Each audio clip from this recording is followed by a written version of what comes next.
Let's say we were a company trying to decide between pursuing Project 1, which gives us $1,000 today, or Project 2, which returns $1,200 in 2 years.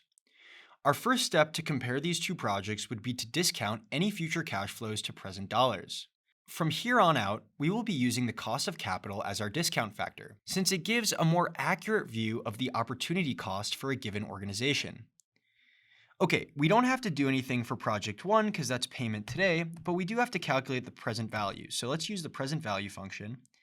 Use 4 as our rate, lock that, 2 as our NPER, nothing as our payment, and then finally E7 as our future value, making sure to negate that.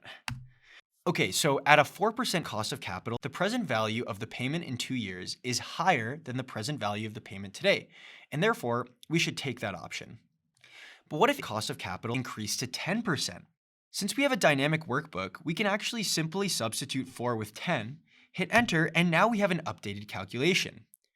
We can see that with cost of capital at 10%, it would now make more sense to take project 1 because the present value is now greater than the present value of project 2.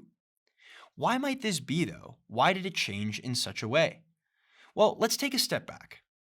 Why do we even use the cost of capital to discount our cash flows? We use the cost of capital because they represent the return offered by our next best investment opportunity. By comparing future cash flows with our next best investment opportunity, we can understand if the return of an investment exceeds the opportunity cost of our next best option.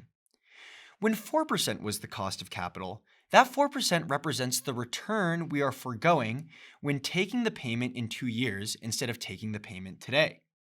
Because that 4% is what we would earn on our money if we took the payment today and immediately invested it in something else.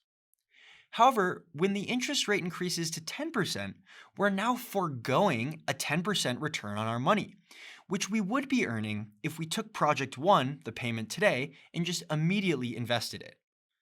This represents an increase in our opportunity cost because the next best investment opportunity now has a higher return than before. Because of this trade-off, the payment today is now more favorable.